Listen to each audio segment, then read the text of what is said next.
ದೇವರಿಗೆ ಸ್ತೋತ್ರವಾಗಲಿ. ದೇವರಿಗೆ ಅಮೂಲ್ಯರು, ಅತಿ ಪ್ರಿಯರು, ಘನವಂತರಾದ ಪ್ರಿಯ ದೇವರ ಮಕ್ಕಳೇ, ಬನ್ನಿರಿ ಪ್ರಿಯರೇ. ಈ ದಿನ, ಈ ಸಮಯ ನಾವು ಧ್ಯಾನಿಸಲಿರುವ ರಕ್ಷಣೆ ನೀಡುವ ದೇವರ ವಾಕ್ಯ ಭಾಗಾಂಶ, ದೇವರು ತನ್ನ ವಾಕ್ಯವನ್ನು ಕಳುಹಿಸಿ ಗುಣಪಡಿಸಿದನು. ಹೌದು ಪ್ರಿಯರೇ, ದೇವರು ತನ್ನ ವಾಕ್ಯವನ್ನು ಕಳುಹಿಸಿ ಗುಣಪಡಿಸುತ್ತಾನೆ. ಹೌದು, ಈ ವಾಕ್ಯವನ್ನು ಆಲಿಸುವ ಮೊದಲು ನಾವು ದೇವರ ಪರಿಶುದ್ಧಾತ್ಮನ ಸಹಾಯ, ಶಕ್ತಿ, ಪ್ರೀತಿ, ಜ್ಞಾನ, ವಾಕ್ಯವನ್ನು ಅರ್ಥ ಮಾಡಿಕೊಳ್ಳುವ ಬುದ್ಧಿ ವಿಕಾಸ, ಕೃಪೆಯನ್ನು ಬೇಡಿಕೊಳ್ಳೋಣ ಪ್ರೇರೆ. ನನ್ನೊಂದಿಗೆ ಏಕೀಭವಿಸಿ ಪ್ರಾರ್ಥಿಸಿರಿ. ಪ್ರಾರ್ಥನೆ. ತಂದೆಯೇ, ಸರ್ವಶಕ್ತ ದೇವರೇ, ಪರಿಶುದ್ಧನೇ, ಪರಿಶುದ್ಧನೇ, ಪರಿಶುದ್ಧನೇ, ನಮ್ಮೆಲ್ಲರ ರಕ್ಷಕನೇ, ನಮ್ಮೆಲ್ಲರ ಶಾಂತಿದಾಯಕನೇ, ಬೆಳಕಾದ ದೇವರೇ, ನಿಮ್ಮ ವಾಕ್ಯದ ಮುಖಾಂತರ ನಮ್ಮೊಂದಿಗೆ ಮಾತನಾಡುವ ದೇವರೇ, ಧೈರ್ಯ ನೀಡುವ ದೇವರೇ, ನಿಮ್ಮೆಲ್ಲ ಭಯಭಕ್ತಿಯುಳ್ಳವರ ಸುತ್ತಲೂ ದೇವದೂತರ ದಂಡಿಳಿಸಿ ಕಾಪಾಡುವ ದೇವರೇ, ಸ್ತೋತ್ರ ತಂದೆ ನಿಮಗೆ, ಯೇಸು ಕ್ರಿಸ್ತ ಸರ್ವಶಕ್ತ ನಾಮದಲ್ಲಿ.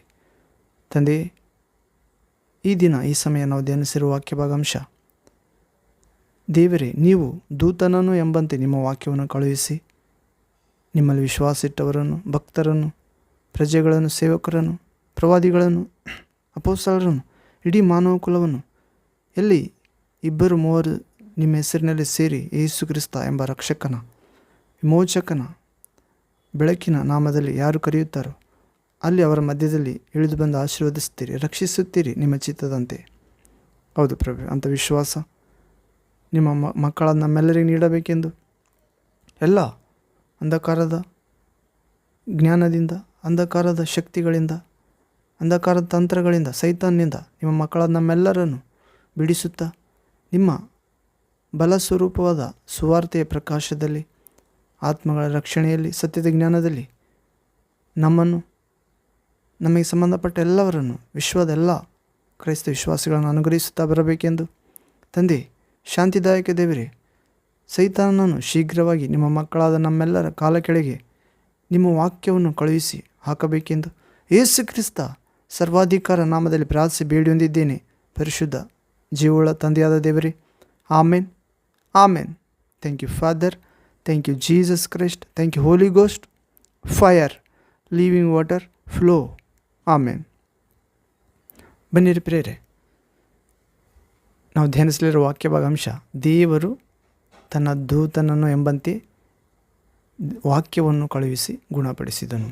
ಹೌದು ಪ್ರಿಯ, ಕೀರ್ತನೆಗಳ ಗ್ರಂಥ 107ನೇ ಅಧ್ಯಾಯ 20ನೇ ವಾಕ್ಯದಲ್ಲಿ ನೋಡುತ್ತೇವೆ ಪ್ರೇರೆ. ಇದಕ್ಕೆ ಮೊದಲು ನಾವು ಒಂದು ದೇವರ ಆತ್ಮೀಯ ಗೀತೆಯನ್ನು ಆಡಿಕೊಂಡು ನಾವು ವಾಕ್ಯವನ್ನು ನಮ್ಮ ಹೃದಯದಲ್ಲಿ ಸ್ವೀಕರಿಸೋಣ ಪ್ರೇರೆ. ಕೇಳಲಿರುವ ವಾಕ್ಯ ಭಾಗ ನಮ್ಮ ಹೃದಯದಲ್ಲಿ ಒಳ್ಳೆ ನೆಲದಲ್ಲಿ ಬಿದ್ದ ಬೀಜದಂತೆ ನಮ್ಮ ಹೃದಯದಲ್ಲಿ ನಾಟಿ 100ಕ್ಕೆ 100 ಫಲ ಕೊಡುವಂತೆ, ಆ ಫಲ ಶಾಶ್ವತವಾಗಿರುವಂತೆ ಪ್ರಭು ಅನುಗ್ರಹಿಸಲಿ. ಈ ವಾಕ್ಯದ ಹಾಡಿನ ಮುಖಾಂತರ ನನ್ನೊಂದಿಗೆ ಏಕೀಭವಿಸಿ ಹಾಡಿರಿ ಪ್ರೇರೆ. ಹಾಡು ದೇವರ ಲಕ್ಷಣದ ಕುರಿತು ಪ್ರೇರೆ. ನಮ್ಮ ದೇವರಿಗೆ ಅನೇಕ ಪವಿತ್ರ ಲಕ್ಷಣವಿದೆ. ಹೌದು ಪ್ರೇರೆ. ಹಾಡು ಸ್ತೋತ್ರದಿಂದ ಹಾಡುವ ತಂದೆ, ಮಗ, ಆತ್ಮನ. ಹೌದು ಪ್ರೇರೆ, ನನ್ನೊಂದಿಗೆ ಏಕೀಭವಿಸಿ ಹಾಡಿರಿ.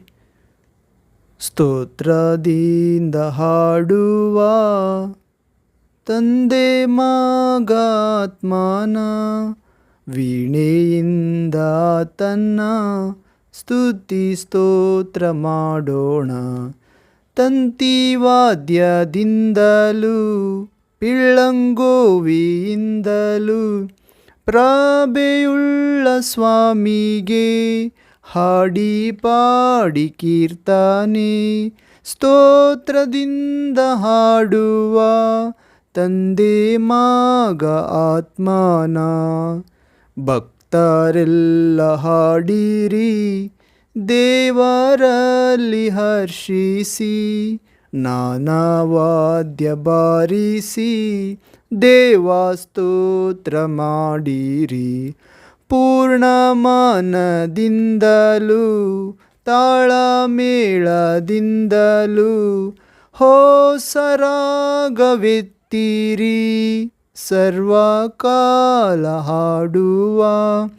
ಸ್ತೋತ್ರದಿಂದ ಹಾಡುವ ತಂದೆ, ಮಗ, ಆತ್ಮನ, ಸ್ವರ್ಗಲೋಕ ಸೈನ್ಯವೇ, ಸರ್ವಲೋಕ ಪ್ರಜೆಯೇ, ಚಿಕ್ಕ ಪ್ರಾಯದವರೇ, ಪ್ರಾಯ ಹೋದ ಜನರೇ, ಏಕ ಶಬ್ದದಿಂದಲೇ ಸ್ತೋತ್ರ ಹಾಡಿರೆಲ್ಲರೇ. ಸೂರ್ಯ ಚಂದ್ರ ತಾರೆಯೇ, ಹಾಡಿ ಸರ್ವ ಸೃಷ್ಟಿಯೇ, ಸ್ತೋತ್ರದಿಂದ ಹಾಡುವ ತಂದೆ ಮಗ ಆತ್ಮದೇವನ.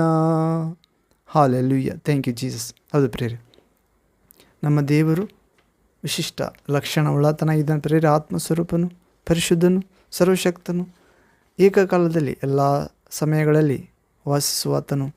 ಹೌದು ಪ್ರೇರೆ, ಹೀಗೆ ಜೀವಸ್ವರೂಪನಾಗಿದ್ದಾನೆ, ಮಾತನಾಡುತ್ತಾನೆ ತನ್ನ ವಾಕ್ಯದ ಮುಖಾಂತರ, ಆತ್ಮನ ಮುಖಾಂತರ.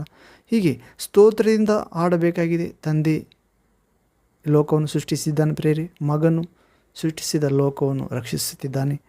ಪರಿಶುದ್ಧ ಆತ್ಮನು ರಕ್ಷಿಸಲ್ಪಟ್ಟ ಈ ಸೃಷ್ಟಿಯನ್ನು ಪೋಷಿಸುತ್ತಾ, ಸಲಹುತ್ತಾ ಮುಂದುವರಿಸುತ್ತಿದ್ದಾನೆ. ಹೌದು, ಹೀಗೆ ಏಕದೇವರಾಗಿ ನಮ್ಮ ಮಧ್ಯದಲ್ಲಿ ಇಂದಿಗಿದ್ದಾನೆ ಪ್ರೇರೆ. ಆತನು ಅದೃಶ್ಯ ದೇವರು, ಸಾದೃಶ್ಯನಾಗಿ ಯೇಸು ಕ್ರಿಸ್ತನಾಗಿ ಬಂದಿದ್ದಾನೆ.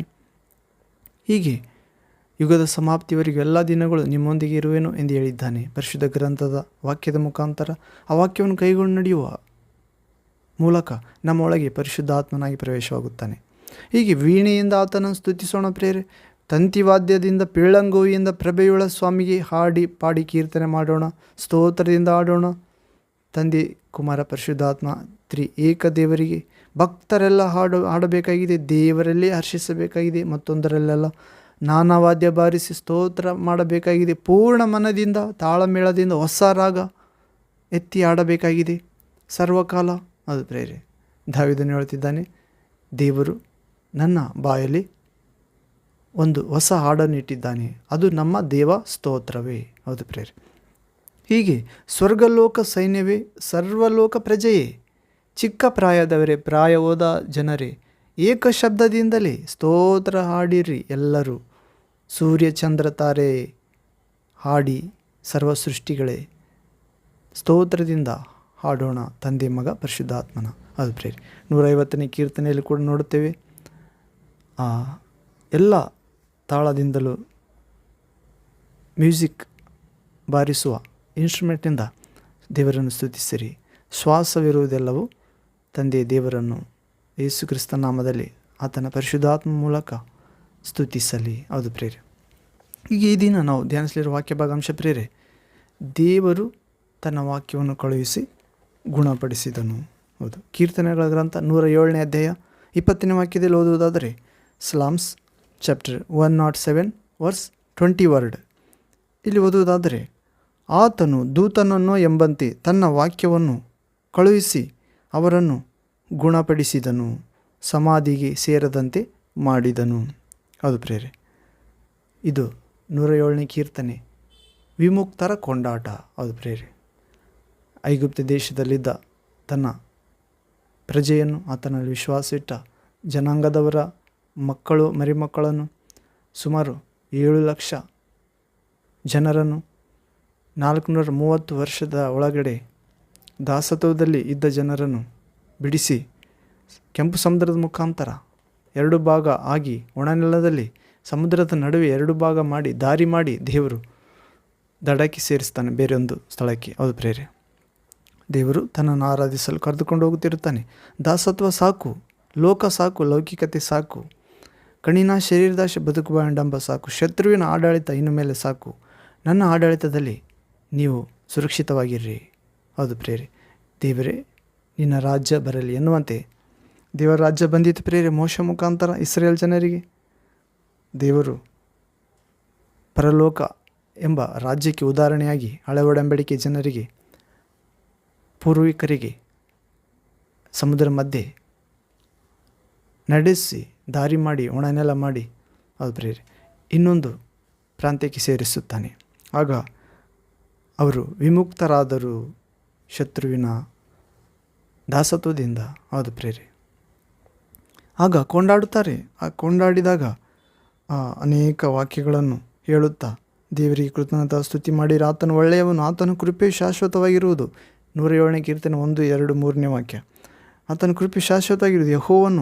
ಯೆಹೋವನ ವಿಮುಕ್ತರು, ಅಂದರೆ ಆತನ ಶತ್ರುಗಳಿಂದ ಬಿಡಿಸಿ ಪೂರ್ವ ಪಶ್ಚಿಮೋತ್ತರಗಳಲ್ಲಿಯೂ ಸಮುದ್ರ ಕಡೆಗಳಲ್ಲಿಯೂ ಇರುವ ದೇಶಗಳಿಂದ ಕೂಡಿಸಿದವರೆಲ್ಲರೂ ಸ್ತುತಿ ಮಾಡಲಿ. ಹೌದು ಪ್ರೇರೆ. 4ನೇ ವಾಕ್ಯ. ಅವರು ಅರಣ್ಯದಲ್ಲಿಯೂ ಮರಳು ಕಾಡಿನಲ್ಲಿಯೂ ದಾರಿ ತಪ್ಪಿ ಅಲಿಯುವವರಾಗಿ ಜನವಿರುವ ಊರನ್ನು ಕಾಣದೆ. 5ನೇ ವಾಕ್ಯ. ಹಸಿವೆ ನೀರಡಿಕೆಗಳಿಂದ ಬಲಗುಂದಿದವರಾಗಿದ್ದರು. 6ನೇ ವಾಕ್ಯ. ಅವರು ತಮ್ಮ ಇಕ್ಕಟ್ಟಿನಲ್ಲಿ ಯೆಹೋವನಿಗೆ, ಅಂದರೆ ತಂದೆಯಾದ ದೇವರಿಗೆ, ಯೇಸು ಕ್ರಿಸ್ತನಿಗೆ, ಆತ್ಮಸ್ವರೂಪನಿಗೆ, ಪರಿಶುದ್ಧನಿಗೆ ಮೊರೆಯಿಡಲು ಆತನು ಅವರನ್ನು ಕಷ್ಟದಿಂದ ಬಿಡಿಸಿದನು. 7ನೇ ವಾಕ್ಯ. ಜನವಿರುವ ಊರನ್ನು ಸೇರುವಂತೆ ಮಾಡಿದನು, ಅವರನ್ನು ಸರಿಯಾದ ದಾರಿಯಲ್ಲಿ ನಡೆಸಿದನು. 8ನೇ ವಾಕ್ಯ. ಅವರು ಯೆಹೋವನ ಕೃಪೆಗೋಸ್ಕರವೂ ಆತನು ಮನುಷ್ಯರಿಗಾಗಿ ನಡೆಸಿದ ಅದ್ಭುತಗಳಿಗೋಸ್ಕರವೂ ಆತನನ್ನು ಕೊಂಡಾಡಲಿ. 9ನೇ ವಾಕ್ಯ. ಆತನು ದೇವರು ಬಾಯಾರಿದವರ ಆಶೆಯನ್ನು ಪೂರೈಸಿ ಹಸಿದವರನ್ನು ಮೃಷ್ಟಾನ್ನದಿಂದ ತೃಪ್ತಿಗೊಳಿಸುತ್ತಾನೆ. 10ನೇ ವಾಕ್ಯ. ಕತ್ತಲಲ್ಲಿಯೂ ಘೋರಾಂಧಕಾರದಲ್ಲಿಯೂ ಬೇಡಿಗಳಿಂದ ಬಂಧಿಸಲ್ಪಟ್ಟು ನೋವಿನಿಂದ ಬಿದ್ದುಕೊಂಡಿದ್ದರು. 11ನೇ ವಾಕ್ಯ.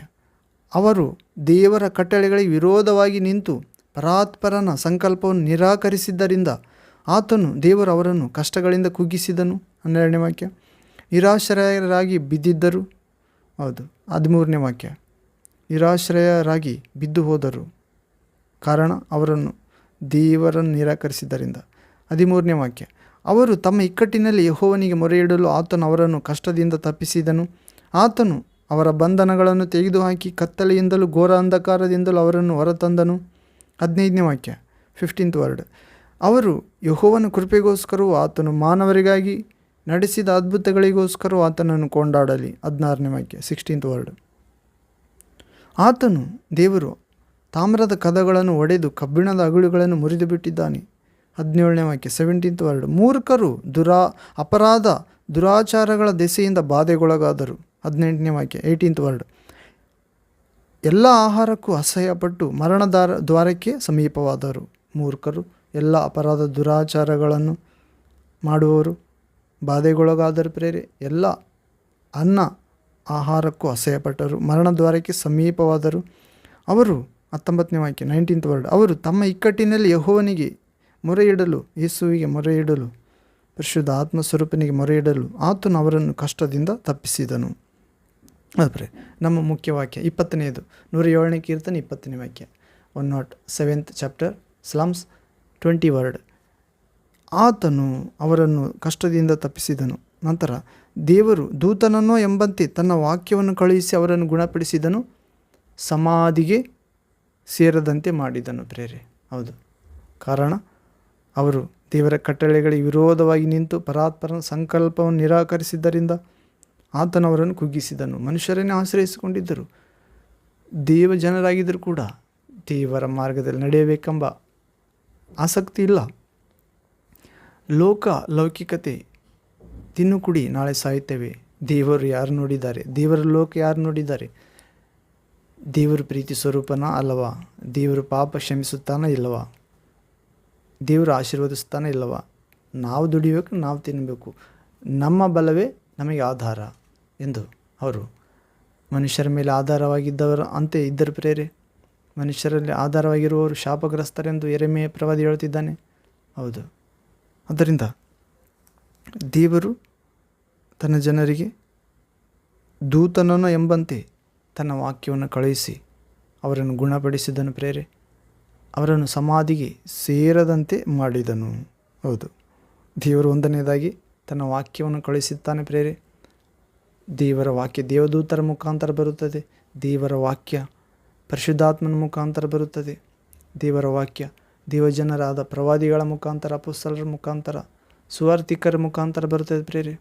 ದೇವರ ವಾಕ್ಯ ಯೇಸು ಕ್ರಿಸ್ತನೇ ಆಗಿ 2000 ವರ್ಷಗಳ ಕೆಳಗೆ ಶರೀರ ಆಕಾರದಲ್ಲೇ ಬಂದಿದ್ದಾನೆ ಪ್ರೇರೆ. ಹೌದು. ಹಳೆಯ ಕಾಲದಲ್ಲಿ ದೇವರು ಅನೇಕ ಪ್ರವಾದಿ, ಅರಸರ, ನ್ಯಾಯಾಧಿಪತಿಗಳ, ಹೌದು ಪ್ರೇರೆ, ಅನೇಕರ ಸಾಮಾನ್ಯ ಜನರ ಮುಖಾಂತರ ಮಾತಾಡಿದ. ಈಗಲಾದರೂ ದೇವರು ತನ್ನ ಮಗನ ಮುಖಾಂತರ ಮಾತಾಡಿದ್ದಾನೆ ಪ್ರೇರೆ. ಹೌದು. ದೇವರ ವಾಕ್ಯವೇ ದೇವರಿಗೆ ಅಸ್ತ್ರವಾಯಿತು. ದೇವರ ಸ್ವರವೇ ಮಾಂಸಾಕಾರದ ತಾಳಿತು ಪ್ರೇರೆ ಕನ್ಯೆಯಲ್ಲಿ. ಹೌದು. ಹೀಗೆ ದೇವರು ತನ್ನ ವಾಕ್ಯವಾದ ಯೇಸು ಕ್ರಿಸ್ತನನ್ನು 2000 ವರ್ಷಗಳ ಕೆಳಗೆ ಕಳುಹಿಸಿದ ಪ್ರೇರೆ. ದೇವರು ಈ ಲೋಕವನ್ನು ಎಷ್ಟು ಹೆಚ್ಚಾಗಿ ಪ್ರೀತಿಸಿ ತನ್ನ ಒಬ್ಬನೇ ಮಗನನ್ನು ಕೊಟ್ಟನು.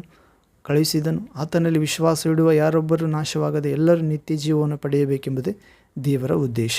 ಹೌದು ಪ್ರಿಯರೇ, ನಿತ್ಯ ಜೀವ ಎಂದರೆ ಪಾಪದಿಂದ ಬಿಡುಗಡೆಯಾಗುವುದು, ಪರಿಶುದ್ಧತೆಗೆ ಸೇರುವುದು. ನಿತ್ಯ ಜೀವ ಎಂದರೆ ಕತ್ತಲೆ ಮಾರ್ಗದಿಂದ ಬೆಳಕಿನ ಮಾರ್ಗಕ್ಕೆ ತಿರುಗುವುದು. ನಿತ್ಯ ಜೀವ ಎಂದರೆ ಲೋಕದ ಜ್ಞಾನದಿಂದ, ಮಣ್ಣಿನ ಜ್ಞಾನದಿಂದ, ಪೈಶಾಚಿಕವಾದ ಜ್ಞಾನದಿಂದ ದೈವ ಜ್ಞಾನ, ನಿಜವಾದ ಜ್ಞಾನಕ್ಕೆ, ಬೆಳಕಿನ ಜ್ಞಾನಕ್ಕೆ, ಉನ್ನತ ಲೋಕದಲ್ಲಿರುವ ತಂದೆಯ ಜ್ಞಾನಕ್ಕೆ ಸೇರುವುದು. ಹೌದು ಪ್ರಿಯರೇ, ರಕ್ಷಣೆ ನಿತ್ಯ ಜೀವ ಎಂದರೆ ಪಾಪ ಕೊಡುವ ಸಂಬಳ ಮರಣ, ಮರಣದಿಂದ ಉಂಟಾಗುವ ಎರಡನೇ ಮರಣ ನರಕ. ದೇವರನ್ನು ಅರಿಯದವರು ಪಾಪದಲ್ಲೇ ಸತ್ತರೆ ನರಕ ಇದೆ ಪ್ರಿಯರೇ. ಆದ್ದರಿಂದ ದೇವರನ್ನು ಅರಿತುಕೊಳ್ಳುವಂತೆ ಪಾಪದ ಕುರಿತು, ನೀತಿಯ ಕುರಿತು, ಅಂತಿಮ ತೀರ್ಪಿನ ಕುರಿತು, ಜಡ್ಜ್ಮೆಂಟ್. ಹೌದು ಪ್ರಿಯರೇ, ಈ ಲೋಕದಲ್ಲಿ ನಾವು ಒಂದೇ ಸಾರಿ ಹುಟ್ಟುತ್ತೇವೆ, ಒಂದೇ ಸಾರಿ ಈ ಲೋಕವನ್ನು ದಾಟಿ ಹೋಗುತ್ತೇವೆ ಮತ್ತು ಒಂದೇ ಸಾರಿ ದೇವಕುಮಾರ, ದೇವರ ಪ್ರತಿರೂಪವಾದ ಮನುಷ್ಯರಂತೆ ಆಗಿ ಬಂದ ದೇವರಾದ ಯೇಸು ಕ್ರಿಸ್ತನ ಸಿಂಹಾಸನ ಮುಂದೆ ನಿಲ್ಲಬೇಕಾಗಿದೆ. ನ್ಯಾಯ ತೀರ್ಪಿಗಾಗಿ ಈ ಲೋಕದಲ್ಲಿ ನಾವು ದೇಹದಲ್ಲಿ ಮಾಡಿದ ಒಳ್ಳೆಯ ಕೆಟ್ಟದರ ಪರಿಣಾಮವಾಗಿ. ಅದರಿಂದ ನಾವು ಯೇಸು ಕ್ರಿಸ್ತನ ವಿಶ್ವಾಸ ಇಟ್ಟು ಪಾಪಗಳನ್ನು ಒಪ್ಪಿಕೊಂಡು ಕ್ಷಮಾಪಣೆ ಕೇಳುವುದಾದರೆ ಯೇಸು ಕ್ರಿಸ್ತನ ಕ್ಷಮಿಸುತ್ತಾನೆ ಪ್ರಿಯರೇ. ತನ್ನ ಯೇಸು ಕ್ರಿಸ್ತ ನಾಮದಲ್ಲಿ ನೀರಿನಿಂದ ಸ್ನಾನ ಮಾಡಿಸಿಕೊಳ್ಳುವುದಾದರೆ ನಾನು ಹಳೆಯ ಜೀವಿತಕ್ಕಾಗಿ ಸಾಯುತ್ತೇನೆ, ಯೇಸುವಿನೊಂದಿಗೆ ನಾನು ಸಮಾಧಿಗೆ ಹೋಗುತ್ತೇನೆ, ಯೇಸುವಿನೊಂದಿಗೆ ಸಮಾಧಿಯಿಂದ ಎದ್ದೇಳುತ್ತೇನೆ. ಯೇಸು ಹೇಗೆ ದೇವರಿಗಾಗಿ ಇಂದು ನಮ್ಮ ಮಧ್ಯದಲ್ಲಿ ಜೀವಿಸುತ್ತಿದ್ದಾನು, ದೇವರಾಗಿದ್ದನು, ನಾನು ಕೂಡ ಯೇಸುವಿಗಾಗಿ ಜೀವಿಸುತ್ತೇನೆ ದೇವರ ಮಗನಾಗಿ ಎಂದು ಉತ್ತರ ಹೇಳಿದಂತೆ. ಹೀಗೆ ಪಾಪ, ನ್ಯಾಯನೀತಿ, ಅಂತಿಮ ತೀರ್ಪು ಇವುಗಳಿಂದ ಬಿಡುಗಡೆಯಾಗುತ್ತೇವೆ ಪ್ರಿಯರೇ. ಯೇಸು ಕ್ರಿಸ್ತನ ವಿಶ್ವಾಸವಾದರೆ ನರಕದಿಂದ ತಪ್ಪಿಸಿಕೊಳ್ಳುತ್ತೇವೆ. ಹೇಗೆ ದೇವರು ದೂತನನ್ನು ಎಂಬಂತೆ ತನ್ನ ವಾಕ್ಯವನ್ನು ಕಳುಹಿಸಿ ಗುಣಪಡಿಸಿದನು. ಹೌದು ಪ್ರಿಯರೇ, ದೂತ. ಯೇಸು ಕ್ರಿಸ್ತನಿಗೆ ಅನೇಕ ಹೆಸರುಗಳಿವೆ ಪ್ರಿಯರೇ. ಪ್ರವಾದಿ ಎಂದು, ಹೌದು ಪ್ರಿಯರೇ, ದೇವರ ಸೇವಕ ಎಂದು, ಯೆಹೋವನ ದೂತನೆಂದು, ದೇವರ ವಾಕ್ಯ ಎಂದು, ಕಳುಹಿಸಲ್ಪಟ್ಟಾತನೆಂದು, ಮೆಸ್ಸಿಯನೆಂದು, ಒಳ್ಳೆಯ ಕುರುವನೆಂದು, ಅಭಿಷಿಕ್ತನಾದ ಲೋಕೋದ್ಧಾರಕ ಎಂದು. ಹೌದು ಪ್ರಿಯರೇ, ಆಮೇನ್ ಎಂಬಾತನೆಂದು ಅನೇಕ ಹೆಸರುಗಳಿವೆ. ಅದರಲ್ಲಿ ಕೂಡ ಒಂದು ಹೆಸರು ದೇವರ ದೂತ. ಹೌದು ಪ್ರಿಯರೇ, ದೇವರನ್ನು ಯಾರನ್ನು ನೋಡುವಂತಿಲ್ಲ ಪ್ರಿಯರೇ, ನೋಡಿ ಬದುಕುವುದಿಲ್ಲ. ಆದ್ದರಿಂದ ದೇವರ ರೂಪವೇ ದೂತನಂತೆ ಮನುಷ್ಯಾಕಾರದಲ್ಲಿ ಕಾಣಿಸಿಕೊಳ್ಳಿತ್ತು. ಆದ್ದರಿಂದ ನಾವು ನೋಡುತ್ತೇವೆ ಪ್ರಿಯರೇ, ಇಬ್ರಿಯರ ಗ್ರಂಥದಲ್ಲಿ ದೇವಕುಮಾರನು ಈ ಲೋಕದಲ್ಲಿ ಪ್ರತ್ಯಕ್ಷ ಆಗುವಾಗ ದೇವದೂತರೆಲ್ಲರೂ ಆತನಿಗೆ ಅಡ್ಡಬಿದ್ದು ನಮಸ್ಕರಿಸಿ ಆರಾಧಿಸಬೇಕೆಂದು ಆಜ್ಞೆ ಮಾಡಲಾಗಿದೆ ತಂದೆ ದೇವರಿಂದ. ಕಾರಣ ಆತನು ದೇವದೂತರಿಗೆ ಶ್ರೇಷ್ಠನು, ದೇವದೂತರನ್ನು ತಯಾರು ಮಾಡಿದ ಆತನು, ದೇವದೂತರಂತೆ ಇರುವಾತನು. ಹೌದು ಪ್ರಿಯರೇ, ದೇವರು ಸಮಸ್ತದಲ್ಲಿ ಸಮಸ್ತನಾಗಿದ್ದಾನೆ, ಮನುಷ್ಯರೊಂದಿಗೆ ಮನುಷ್ಯ ಆಗಿದ್ದಾನೆ ಪ್ರಿಯರೇ, ದೇವದೂತರೊಂದಿಗೆ ದೇವದೂತ ಆಗಿದ್ದಾನೆ. ಹೌದು, ಬಡವರೊಂದಿಗೆ ಬಡವ, ಶ್ರೀಮಂತರೊಂದಿಗೆ ಶ್ರೀಮಂತ. ಹೌದು, ಹೀಗೆ ಪಾಪಿಗಳಲ್ಲಿ ಸೇರದೆ ಪ್ರತ್ಯೇಕವಾಗಿ ಇರುವಾತ ಪ್ರಿಯರೇ, ಪರಿಶುದ್ಧನು, ಮಹಾಪರಿಶುದ್ಧನು, ಉನ್ನತೋನ್ನತನು. ಹೌದು, ಹೀಗೆ ದೇವರು ತನ್ನ ವಾಕ್ಯವನ್ನು ಕಳುಹಿಸಿ ಅವರನ್ನು ಗುಣಪಡಿಸಿದನು, ಸಮಾಧಿಗೆ ಸೇರದಂತೆ ಮಾಡಿದನು. ಒಂದನೇದು, ದೇವರು ತನ್ನ ವಾಕ್ಯ ಕಳುಹಿಸಿ ಗುಣಪಡಿಸುತ್ತಾನೆ ಪ್ರಿಯರೇ. ಯೇಸು ನೊಂದ ಹೃದಯಗಳನ್ನು ಗುಣಪಡಿಸಿದನು, ದೇಹದಲ್ಲಿ ಬೇನೆ ಬವಣೆ ಇದ್ದವರನ್ನು ಗುಣಪಡಿಸಿದನು, ದೇಹದಲ್ಲಿ ಮಾರಣಾಂತಿಕ ರೋಗಗಳಿಂದ ಬಳಲುತ್ತಿರುವ 12 ವರ್ಷ ರಕ್ತ ಸ್ರಾವ ರೋಗವಿರುವ, ರಕ್ತಕುಸುಮ ರೋಗ ಇರುವ ಸ್ತ್ರೀಯನ್ನು ಗುಣಪಡಿಸಿದನು. ಆಕೆ ಯೇಸುವಿನ ಗೊಂಡೆ ಮುಟ್ಟಿದರೆ ಸಾಕು, ಬಟ್ಟೆ ಕೊನೆ ಅಂಚನೆಂದು ತಾನೇ ವಿಶ್ವಾಸದೊಂದಿಗೆ ಮುಟ್ಟಿ ಗುಣವಾಗುತ್ತಾಳೆ ಪ್ರೇರೆ. ನಂತರ ಆಕೆಯನ್ನು ಪ್ರಭು ಹೇಳುತ್ತಾನೆ, ಅಮ್ಮ, ನಿನ್ನ ವಿಶ್ವಾಸವೇ ನಿನ್ನನ್ನು ಗುಣಪಡಿಸಿದೆ. ಹೌದು ಪ್ರೇರೆ, ಯೇಸುವಿನಲ್ಲಿ ಗುಣಪಡಿಸುವ ಶಕ್ತಿ ಇಲ್ಲದಿದ್ದರೆ ಆಕೆ ಮುಟ್ಟಿ ಕೂಡ ವ್ಯರ್ಥ ಪ್ರೇರೆ. ಯೇಸುವಿನಲ್ಲಿ ಗುಣಪಡಿಸುವ ಶಕ್ತಿ ಇದೆ, ಕಾರಣ ದೇವರು ತನ್ನ ದೂತನನ್ನು ಎಂಬಂತೆ ತನ್ನ ವಾಕ್ಯವಾದ ಯೇಸು ಕ್ರಿಸ್ತನನ್ನು ಕಳಿಸಿದ್ದಾನೆ. ಹೌದು, ನಾವು ಆತನ ಪಕ್ಷಕ್ಕೆ ಸೇರಬೇಕಾಗಿದೆ, ಆತನ ಬಳಿಗೆ ಹೋಗಬೇಕಾಗಿದೆ. ಯೇಸು ಶಿಲುಬೆಯಲ್ಲಿ ಕರೆಯುತ್ತಿದ್ದಾನೆ, ಸರ್ವಲೋಕ ನಿವಾಸಿಗಳೇ, ನನ್ನ ಕಡೆಗೆ ತಿರುಗಿಕೊಂಡು ರಕ್ಷಣೆ ಹೊಂದಿರಿ. ನಿಮ್ಮೆಲ್ಲ ಪಾಪಗಳ ಶಾಪಗಳ ನಿಮಿತ್ತ, ದುರಾಲೋಚನೆಗಳ ನಿಮಿತ್ತ, ಕಾಮುಕತೆಯ ನಿಮಿತ್ತ, ಸುಳ್ಳು, ವಿಗ್ರಹಾರಾಧನೆ, ಮೂಢನಂಬಿಕೆ, ನಿರ್ಜೀವ ಕ್ರಿಯೆ, ನಿರರ್ಥಕ ನಡವಳಿಕೆ ಎಲ್ಲವುಗಳಿಗಾಗಿ ಶಿಕ್ಷೆ ಇದೆ. ನೀವು ನಿಮ್ಮ ಸ್ವಂತ ಸೊತ್ತಲ್ಲ, ದೇವರಿಂದ ನಿರ್ಮಿತ ಆದವರು. ಹೌದು, ಆದ್ದರಿಂದ ನಿಮ್ಮ ಕಣ್ಣು, ಕೈ, ಕಾಲು ಎಲ್ಲವುಗಳಿಂದ ಮಾಡುವ ಅವುಗಳಿಗೆ ಪ್ರತಿಫಲ ಇದೆ. ಒಳ್ಳೆಯದಕ್ಕಾಗಿ ಒಳ್ಳೆಯ ಪ್ರತಿಫಲ, ಕೆಟ್ಟದ್ದಕ್ಕಾಗಿ ಕೆಟ್ಟ ಪ್ರತಿಫಲ. ಆದ್ದರಿಂದ ದೇವರನ್ನು ಅರಿಯದೆ ಒಳ್ಳೆಯದು ಮಾಡಲು ಸಾಧ್ಯ ಇಲ್ಲ ಪ್ರೇರೆ. ನಿಜವಾದ ದೇವರನ್ನು ಅರಿಯದೆ ಇನ್ನೂ ಒಳ್ಳೆಯದು ಮಾಡಲು ಸಾಧ್ಯವಿಲ್ಲ. ಹೌದು, ಮಾನವನ ನೀತಿ ಕೊಳೆ ಬಟ್ಟೆಗೆ ಸಮಾನ, ಆದರೆ ದೇವರು ನೀತಿ ಪರಿಶುದ್ಧತೆಗೆ, ದೇವರ ಚಿತ್ತಕ್ಕೆ ಸಮಾನ. ಹೌದು, ಆ ದೇವರ ಇಷ್ಟ ಉಳ್ಳ ನೀತಿಯನ್ನೇ, ದೇವರ ನೀತಿಯನ್ನೇ ಕೊಡಲು ಯೇಸು ಕ್ರಿಸ್ತ 2000 ವರ್ಷಗಳ ಕೆಳಗೆ ಬಂದನು ಪ್ರೇರೆ. ಆತನ ಮಾತುಗಳನ್ನು ಕೈಗೊಂಡು ನಡೆಯುವವನು ಸತ್ತರೂ ಬದುಕುತ್ತಾನೆ. ಬದುಕುತ್ತಾ ನಂಬುವ ಯಾರೊಬ್ಬನು ಎಂದಿಗೂ ಸಾಯುವುದಿಲ್ಲ ಎಂದಿದ್ದಾನೆ ಪ್ರೇರೆ. ಅದರಿಂದ ನಾವು ದೇವರ ಮಾತುಗಳ ಒಳಗಡೆ ಬಂದರೆ ಪ್ರೇರೆ, ಅದು ಸಮಾಧಾನಕರವಾದ ಜ್ಞಾನ, ಮೇಲಣ ಲೋಕದಿಂದ ಸ್ವರ್ಗದಿಂದ ಬಂದ ಜ್ಞಾನ, ಪರಿಶುದ್ಧವಾದ ಜ್ಞಾನ, ದಯದಾಕ್ಷಿಣ್ಯ ಮುಂತಾದ ಸುಗುಣ ಒಳ್ಳೆ ಫಲಗಳಿಂದ ತುಂಬಿದ ಜ್ಞಾನವಾಗಿದೆ ಪ್ರೇರೆ. ನೀತಿಯ ಜ್ಞಾನವಾಗಿದೆ. ಹೌದು, ನಿತ್ಯ ಜೀವವನ್ನು ಕೊಯ್ಯುವಂಥ, ಅಮರ ಜೀವವನ್ನು ಕೊಯ್ಯುವಂಥ, ಮೋಕ್ಷವನ್ನು ಕೊಯ್ಯುವಂಥ ಜ್ಞಾನವಾಗಿದೆ ಯೇಸು ಕ್ರಿಸ್ತನ ಜ್ಞಾನ. ದೇವರು ತನ್ನ ದೂತನನ್ನು ಎಂಬಂತೆ ತನ್ನ ವಾಕ್ಯವನ್ನು ಕಳುಹಿಸಿ ಗುಣಪಡಿಸಿದ್ದಾನೆ ಪ್ರೇರೆ. ನಾವು ವಿಶ್ವಾಸ ಬೇಕಾಗಿದೆ. ಯೇಸು ಕ್ರಿಸ್ತನ ಹೇಳ್ತಿದ್ದಾನೆ ಪ್ರೇರೆ, ನನ್ನಲ್ಲಿ ವಿಶ್ವಾಸ ಉಳ್ಳವನು ಭಾಗ್ಯವಂತನು, ಸಂದೇಹ ಪಡದವನು ಭಾಗ್ಯವಂತನಲ್ಲ. ಏನು ವಿಶ್ವಾಸ ಇಡಬೇಕು ಪ್ರೇರೆ? ಯೇಸು ಕ್ರಿಸ್ತನನ್ನು ದೇವರೇ ನನಗಾಗಿ ಕಳಿಸಿಕೊಟ್ಟಿದ್ದಾನೆ, ನನ್ನ ಸ್ಥಳದಲ್ಲಿ ಮರಣ ಹೊಂದಲು, ನನ್ನ ಸ್ಥಳದಲ್ಲಿ ನನ್ನ ಪಾಪದ ನಿಮಿತ್ತ ಶಿಕ್ಷೆ ಹೊಂದಲು, ನನ್ನ ಪಾಪ ಕೊಡುವ ಸಂಬಳ ಮರಣಿಸಲು, ಇಹಲೋಕದ ಮಿಥ್ಯ ಶಕ್ತಿಯಾದ, ದುಷ್ಟಶಕ್ತಿಯಾದ ಪ್ರಾಣಿಗಳ, ಪಕ್ಷಿಗಳ, ಸರ್ಪಗಳ, ಮನುಷ್ಯರ ಚಿತ್ರಗಳನ್ನೇ ವಿಗ್ರಹಗಳನ್ನಾಗಿ ತಯಾರಿಸಿ ದೇವರೆಂದು ಹೇಳಿಸಿ ಅಜ್ಞಾನಕ್ಕೆ ತಳಿಸಿ ಸಾಯಿಸಿ ಒಂದು ದಿನ ನರಕಕ್ಕೆ ತೆಗೆದುಕೊಂಡು ಹೋಗುವ ಶಕ್ತಿಯಿಂದ ಬಿಡಿಸಲು ಬಂದ ಪರಾತ್ಪರ ದೇವರ ಕುಮಾರ, ಪ್ರತಿರೂಪ. ಹೌದು ಪ್ರೇರೆ, ಆತನು ಅದೃಶ್ಯ ದೇವರ ಸಾದೃಶ್ಯ ರೂಪ, ಸರ್ವಸೃಷ್ಟಿಗೆ ಜ್ಯೇಷ್ಠ ಪುತ್ರ, ಆದಿ ಸಂಭೂತ, ಆಗಲೆಲ್ಲದರಲ್ಲಿ ಅಗ್ರಸ್ಥ. ಆತನ ಮೂಲಕ ಎಲ್ಲ ಉಂಟಾಯಿತು, ಆತನಲ್ಲಿ ಒಂದು ಉಂಟಾಗಲಿಲ್ಲ. ಆತನಲ್ಲಿ ನಿಜವಾದ ಜೀವ ಇತ್ತು ಪ್ರೇರೆ. ಆ ಜೀವ ಕತ್ತಲಲ್ಲಿ ಪ್ರಕಾಶಿಸಿತು, ಮಾನವ ಜನಾಂಗದ ಬೆಳಕಾಗಿತ್ತು. ಕತ್ತಲು ಅದನ್ನು ಗೆಲ್ಲಲಾಗಲಿಲ್ಲ. ಹೌದು ಪ್ರೇರೆ, ಆತನು ಕೃಪೆ ಸತ್ಯ ಸಂಪೂರ್ಣನಾಗಿ ನಮ್ಮ ಮಧ್ಯದಲ್ಲಿ ವಾಸ ಮಾಡಿದನು. ಆತನಿಗೆ ಇರುವಂಥ ಮಹಿಮೆ, ಪ್ರಭಾವ, ದೊರೆತನ, ಅಧಿಕಾರ, ಜ್ಞಾನ, ವಿಜ್ಞಾನ ತಂದೆಯಾದ ದೇವರ ಒಬ್ಬನೇ ಮಗನಿಗಿರತಕ್ಕ ಆ ಪ್ರಭಾವ, ಮಹಿಮೆ ಇತ್ತು ಪ್ರೇರೆ. ಹೀಗೆ ಯೇಸು ಕ್ರಿಸ್ತನ ಶಿಷ್ಯರು ಅಂದು 12 ಅಪೊಸ್ತಲರು ಆತನನ್ನು ಮುಟ್ಟಿ ನೋಡಿದರು, ಆತನ ಮಾತುಗಳನ್ನು ಕೇಳಿದರು ಪ್ರೇರೆ. ಅವರೇ ನಮಗೆ ಬರೆದಿದ್ದಾರೆ.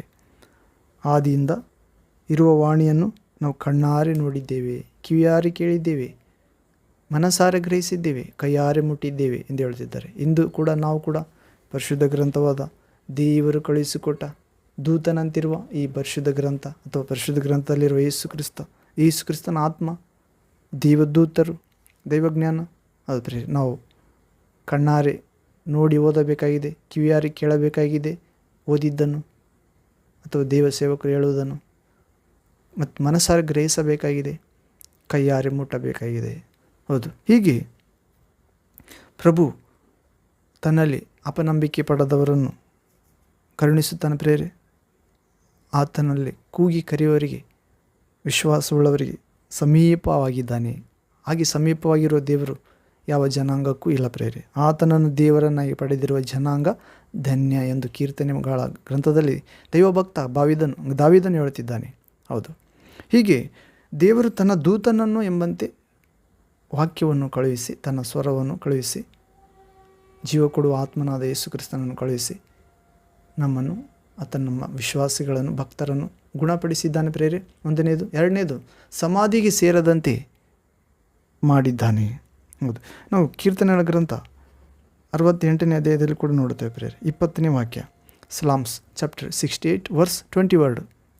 ಇಲ್ಲಿ ಓದುವುದಾದರೆ, ನಮ್ಮ ದೇವರು ನಮ್ಮನ್ನು ವಿಮೋಚಿಸುವುದಕ್ಕೋಸ್ಕರ ದೇವರಾಗಿದ್ದಾನೆ.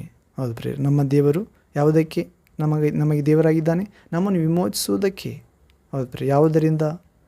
ಪಾಪ, ಮರಣ, ನಿಯಮದಿಂದ, ಇಹಲೋಕದ ಕಣ್ಣಿನಾಶೆ, ಶರೀರದಾಶೆ, ಬದುಕು ಬಾಳಿನ ಡಂಬ ಎಂಬ ಸೈತಾನನ ಬಲೆಗಳಿಂದ. ಹೌದು ಪ್ರೇರೆ, ಈ ಕಣ್ಣಿನ ಶರೀರದಾಶೆ, ಬದುಕು ಬಾಳಿನ ಡಂಬ, ಗರ್ವದ ಜೀವಿತ ದೇವರಿಂದ ಬರದೆ ಲೋಕದಿಂದಲೇ ಬಂದವುಗಳಾಗಿವೆ. ಹೌದು ಪ್ರೇರೆ, ಲೋಕವು ಅದರ ಆಸೆಯು ಗತಿಸಿ ಹೋಗುತ್ತದೆ, ಆದರೆ ದೇವರ ಚಿತ್ತವನ್ನು ನೆರವೇರಿಸುವವನು ಚಿರಂಜೀವಿಯಾಗಿ ಬಾಳುತ್ತಾನೆ. ಸೈತಾನ ಲೋಕದ ವಿಷಯಗಳನ್ನು ಆಧಾರ ಮಾಡಿ ಇಟ್ಟುಕೊಂಡು ದೇವರಿಂದ ದೂರ ಮಾಡುತ್ತಾನೆ ಪ್ರಿಯರೇ. ಡೈರೆಕ್ಟಾಗಿ ಆತನ ಜ್ಞಾನದಿಂದ ಬರುವುದಿಲ್ಲ. ಆತನ ಜ್ಞಾನ ಅಪಾಯಕರವಾಗಿರುತ್ತದೆ ಎಂದು ಸಾಮಾನ್ಯ ಮನುಷ್ಯರಿಗೂ ಕೂಡ ಗೊತ್ತು. ಆತನ ಜ್ಞಾನ ಮರಣಕರವಾಗಿರುತ್ತದೆ ಎಂದು ಕೂಡ ಗೊತ್ತು. ಆದ್ದರಿಂದ ಒಳ್ಳೆಯವುಗಳಂತೆ ಕಾಣುವ ಅವುಗಳಿಂದಲೇ ಮನುಷ್ಯರನ್ನು ಮೋಸಗೊಳಿಸುತ್ತಾನೆ. ಹೌದು ಪ್ರಿಯರೇ. ಹೀಗೆ ನಮ್ಮ ದೇವರು ನಮ್ಮನ್ನು ವಿಮೋಚಿಸುವುದಕ್ಕೋಸ್ಕರ ದೇವರಾಗಿದ್ದಾನೆ ಪ್ರಿಯರೇ. ಕರ್ತನಾದ ಯೆಹೋವನು ಮರಣಕ್ಕೆ ತಪ್ಪಿಸಲು ಶಕ್ತನಾಗಿದ್ದಾನೆ. Psalms 68 ಚಾಪ್ಟರ್ ವರ್ಸ್ 20 ನಮ್ಮ ದೇವರು ನಮ್ಮನ್ನು ವಿಮೋಚಿಸುವುದಕ್ಕೆ ದೇವರಾಗಿದ್ದಾನೆ ಪ್ರಿಯರೇ. ವಿಶೇಷವಾಗಿ ಅನಾರೋಗ್ಯದಿಂದ, ವಿಶೇಷವಾಗಿ ಭಯ, ಮರಣ, ಸೈತಾನನ ಶಕ್ತಿಗಳಿಂದ, ದುಷ್ಟ ಕತ್ತಲೆಯ ಶಕ್ತಿಗಳಿಂದ, ಪಾತಾಳದ ಶಕ್ತಿಗಳಿಂದ, ಮಧ್ಯಾಕಾಶದಲ್ಲಿರುವ ದುರಾತ್ಮನ ಗಣ, ಅಂಧಕಾರದ ಆಧಿಪತ್ಯಗಳು ಅದು ಪ್ರಿಯರೇ, ಅಧಿಕಾರಗಳು. ಒಂದನೆಯದು ಮಧ್ಯಾಕಾಶದಲ್ಲಿರುವ ಅಧಿಕಾರಗಳು, ಆಧಿಪತ್ಯಗಳು, ಅಶರೀರ ಗಣ, ಅದು ಪ್ರಿಯರೇ, ದುರಾತ್ಮ ಸಮೂಹ, ಇವುಗಳಿಂದ ರಕ್ಷಿಸಲು ನಮಗೆ ನಮ್ಮ ದೇವರು ನಮ್ಮನ್ನು ವಿಮೋಚಿಸುವುದಕ್ಕೋಸ್ಕರ ದೇವರಾಗಿದ್ದಾನೆ. ತನ್ನ ವಾಕ್ಯವನ್ನು ಕಳುಹಿಸಿದ್ದಾನೆ. ನಮ್ಮನ್ನು ಎಲ್ಲ ರೀತಿಯಿಂದ ಗುಣಪಡಿಸುತ್ತಾನೆ. ಸಮಾಧಿಗೆ ಸೇರದಂತೆ ಮಾಡುತ್ತಾನೆ ಪ್ರಿಯರೇ. ಒಂದನೆಯದಾಗಿ ದೈಹಿಕವಾಗಿ ಸಮಾಧಿಗೆ ಸೇರದಂತೆ ಮಾಡುತ್ತಾನೆ. ಎರಡನೇದಾಗಿ ನರಕಕ್ಕೆ ಸೇರದಂತೆ ಮಾಡುತ್ತಾನೆ ಪ್ರಿಯರೇ. ಹೌದು, ಒಂದನೇ ಮರಣ ದೇಹದಲ್ಲಿ, ಎರಡನೇ ಮರಣ ನರಕದಲ್ಲಿ ಮರಣ ಇಲ್ಲ ಪ್ರಿಯರೇ. ಅದರ ಹೆಸರೇ ಎರಡನೇ ಮರಣ ಎಂದು ಅರ್ಥ. ಹೌದು, ಹೀಗೆ ನಮ್ಮ ದೇಹದಿಂದ ಆತ್ಮ ಹೊರಗಡೆ ಬರುತ್ತದೆ. ಅದಕ್ಕೆ ಯೇಸುವಿನ ವಿಶ್ವಾಸುವುದಾದರೆ ಬೆಳಕಿನ ಮಾರ್ಗದಲ್ಲಿ ಪ್ರವೇಶವಾಗುತ್ತೇವೆ. ಹೌದು, ನಾವು ಕೊರಿಂಥ 1ನೇ ಪತ್ರಿಕೆ 18ನೇ ವಾಕ್ಯದಲ್ಲಿ 1ನೇ ಪತ್ರಿಕೆ 1ನೇ ಅಧ್ಯಾಯ 18ನೇ ವಾಕ್ಯದಲ್ಲಿ ನೋಡುತ್ತೇವೆ. ಶಿಲುವೆ ಸಂದೇಶವು ನಾಶನ ಮಾರ್ಗದಲ್ಲಿರುವವರಿಗೆ ಹುಚ್ಚು ಸಂಗತಿಯಾಗಿದೆ. ಯೇಸು ಕ್ರಿಸ್ತನ ಜನನ, ಜೀವನ, ಸಾಧನೆ, ಮಹತ್ಕಾರ್ಯ, ಬೋಧನೆ, ಯಾತನೆ, ಮರಣ, ಪುನರುತ್ಥಾನ, ಪುನಃ ಜೀವಂತವಾಗಿ ಎದ್ದನು, ಎಲ್ಲರಿಗೂ ಕಾಣಿಸಿಕೊಂಡನು, ಕೆಲವು ಆಜ್ಞೆ ಕೊಟ್ಟು ಸ್ವರ್ಗಕ್ಕೆ ಹೋದನು, ತಂದೆಯ ಬಳಿಯಲ್ಲಿ ಮತ್ತೆ ಬರಲಿದ್ದಾನೆ ಎಂದು ಹೇಳಿ ಹೋದನು ಪ್ರಿಯರೇ. ಇವೆಲ್ಲ ವಿಷಯಗಳು ನಾಶನ ಮಾರ್ಗದಲ್ಲಿರುವವರಿಗೆ ಹುಚ್ಚು ಸಂಗತಿಯಾಗಿದೆ. ನಾಶನ ಮಾರ್ಗದಲ್ಲಿ ಅಂದ ಪ್ರಿಯರೇ, ಸೈತಾನನ ಮಾರ್ಗದಲ್ಲಿ, ಪಿಶಾಚಿಯ ಮಾರ್ಗದಲ್ಲಿ, ಆತನಿಗೆ ದೇವರ ದೂತ ಇದ್ದ ಪ್ರಿಯರೇ. ದೇವರಾಗಬೇಕೆಂದು ದೇವರಿಗೆ ಅವಿಧೇಯನಾಗಿ ಪಾಪ ಮಾಡಿ, ಪಾಪ ಪುರುಷ, ಸೈತಾನ, ಘಟಸರ್ಪ, ಅಬದ್ದೋನ್, ಅಪೋಲೋನ್ ಎನ್ನುವ ಅನೇಕ ದುಷ್ಟ ಹೆಸರು ಉಳ್ಳಾತನಾಗಿ ಲೋಕದಲ್ಲಿ ಅನೇಕ ದೇವರ ರೂಪದಲ್ಲಿರುವ ಮನುಷ್ಯ ಮಕ್ಕಳನ್ನು ಮೋಸಪಡಿಸುತ್ತಿದ್ದಾನೆ. ತನ್ನ ನರಕ ಶಿಕ್ಷೆಗೆ ಪಾತ್ರರನ್ನಾಗಿ ಮಾಡುತ್ತಿದ್ದಾನೆ. ಆತನಿಗೆ ನರಕ ಶಿಕ್ಷೆ ನಿರ್ಣಯ ಆಗಿದೆ ಪ್ರಿಯರೇ. ಯೇಸುಕ್ರಿಸ್ತನ ಎರಡನೇ ಆಗಮನದಲ್ಲಿ ಯೇಸುಕ್ರಿಸ್ತನ ಮಧ್ಯಾಕಾಶದಲ್ಲಿ ಬರುವಾಗ ಆತನ ಬಾಯಿ ಉಸಿರಿನಿಂದಲೇ ಮಧ್ಯಾಕಾಶದ ಎಲ್ಲ ಅಧಿಕಾರಗಳು, ಆಧಿಪತ್ಯಗಳು, ದುರಾತ್ಮ ಸಮೂಹ, ಅಶರೀರಗಣ, ಪಾತಾಳದ ಶಕ್ತಿಗಳು, ಭೂಮಿಯ ಮೇಲೆ ಮನುಷ್ಯರು ವಂಚಿಸುವ ಕಣ್ಣಿನ ಶರೀರದ ಬದುಕುಬಂಡ ಗರ್ವದ ಆತ್ಮಗಳು, ಹೌದು ಪ್ರಿಯರೇ, ಸ್ತ್ರೀವ್ಯಮೋಹದ, ಅಧಿಕಾರದಾಹದ ಮತ್ತು ತಿನ್ನುಕುಡಿ ಎಲ್ಲ ಆತ್ಮಗಳು, ಅಸತ್ಯದ ಆತ್ಮಗಳು, ವಿಗ್ರಹ ಆತ್ಮಗಳು, ಮೂಢನಂಬಿಕೆ ಆತ್ಮಗಳು, ನಿರ್ಜೀವ, ನಿರ್ಲಯ, ಅನಾರೋಗ್ಯದ ಎಲ್ಲ ಆತ್ಮಗಳು ಯೇಸು ಕ್ರಿಸ್ತನ ಬಾಯಿ ಉಸಿರಿನಿಂದಲೇ ನಾಶವಾಗುತ್ತವೆ ಪ್ರಿಯರೇ. ನರಕಕ್ಕೆ ತಳ್ಳಲ್ಪಡುತ್ತವೆ, ಬೆಂಕಿಯ ಕೆರೆಗೆ. ಹೌದು, ಹೀಗೆ ನಮ್ಮ ದೇವರು ನಮ್ಮನ್ನು ವಿಮೋಚಿಸುವುದಕ್ಕೋಸ್ಕರ ದೇವರಾಗಿದ್ದಾನೆ ಪ್ರಿಯರೇ. ಕರ್ತನಾದ ಯೆಹೋವನು ಮರಣಕ್ಕೆ ತಪ್ಪಿಸಲು ಶಕ್ತನಾಗಿದ್ದಾನೆ. ಶಕ್ತನಾಗಿದ್ದಾನೆ ಪ್ರಿಯರೇ. ನಾವು ಯೇಸು ಕ್ರಿಸ್ತನ ಜೀವನ ಚರಿತ್ರೆಯಲ್ಲಿ ನೋಡುತ್ತೇವೆ. ಸತ್ತು 4 ದಿನ ಆದ ಲಾಜರನೇ ಎದ್ದು ಹೊರಗಡೆ ಬಾ ಎಂದು ಆಜ್ಞಾಪಿಸಿದ ಕೂಡಲೇ ಲಾಜರನ ಕೊಳೆತ ಹೋದ ಶರೀರ ಪುನಃ ಸ್ಥಾಪನೆಯಾಗಿ ಮುಂಚಿಗಿಂತ ಹೆಚ್ಚಾಗಿ ಆರೋಗ್ಯವಾಗಿ, ದೇಹ ಸದೃಢವಾಗಿ, ಪಾವುಡದಿಂದ ಕೈಕಾಲೆಲ್ಲ ಕಟ್ಟಿದ್ದರೂ ಕೂಡ ತೆವಳಿಕೊಂತ ಹೊರಗಡೆ ಬರುತ್ತಾನೆ ಪ್ರಿಯರೇ. ಕಾರಣ, ನಮ್ಮ ದೇವರು ಮರಣದಿಂದ ತಪ್ಪಿಸಲು ಶಕ್ತನಾಗಿದ್ದಾನೆ. ನಮ್ಮ ದೇವರು ವಿಮೋಚಿಸುವುದಕ್ಕೋಸ್ಕರ ದೇವರಾಗಿದ್ದಾನೆ. ನಮ್ಮ ದೇವರು ಸಮಾಧಿಗೆ ಸೇರಗೊಡದಂತೆ ಮಾಡುತ್ತಾನೆ. ಹೌದು ಪ್ರಿಯರೇ, ಕರ್ತನಾದ ಯೆಹೋವನು ಮರಣಕ್ಕೆ ತಪ್ಪಿಸಲು ಶಕ್ತನಾಗಿದ್ದಾನೆ. ಹೌದು ಪ್ರಿಯರೇ, ನಾವು ಕೂಡ ಅನೋಕ ಎಲೆಯರಂತೆ ಮರಣವನ್ನು ಗೆದ್ದು ಸೈತಾನನಿಗೆ ನಾಚಿಕೆ ಪಡಿಸಬೇಕಾಗಿದೆ ಪ್ರಿಯರೇ. ಶರೀರವನ್ನು ಮಣ್ಣಿಗೆ ಕೊಡುವುದು ಅದು ಸಂಪೂರ್ಣ ಜಯವಲ್ಲ. ಯೇಸು ಕ್ರಿಸ್ತನು ಕೂಡ ಸಮಾಧಿ ಖಾಲಿದೆ ಪ್ರಿಯರೇ. ಆತನ ಮರಣವನ್ನು ಗೆದ್ದಿದ್ದಾನೆ. ಮರಣವನ್ನು ಗೆದ್ದ ಆ ಅಭಿಷೇಕ ನಿನಗೆ ನನಗೆ ಕೊಟ್ಟಿದ್ದಾನೆ. ಆ ಪರಿಶುದ್ಧಾತ್ಮ ಸತ್ತವರನ್ನು, ಯೇಸು ಕ್ರಿಸ್ತನನ್ನು ಸತ್ತವರೊಳಗೆ ಎಬ್ಬಿಸಿದ ದೇವರಾತ್ಮ ನಿಮ್ಮಲ್ಲಿ ನೆಲೆಗೊಂಡಿದ್ದರೆ ನಮ್ಮ ನಶ್ವರ ಶರೀರಗಳನ್ನು ತನ್ನ ಮಹಿಮೆ ಶರೀರದಂತೆ ಮಾರ್ಪಡಿಸ್ತಾನೆ. ಅಂಥ ಕೃಪೆ, ಮಹಿಮೆ, ಸೈತಾನನ ಮೇಲೆ ಮರಣದ ಮೇಲೆ ಜಯ ನೀಡಲಿ ಯೇಸು ನಮ್ಮ ತಂದೆ. ಆಮೇನ್.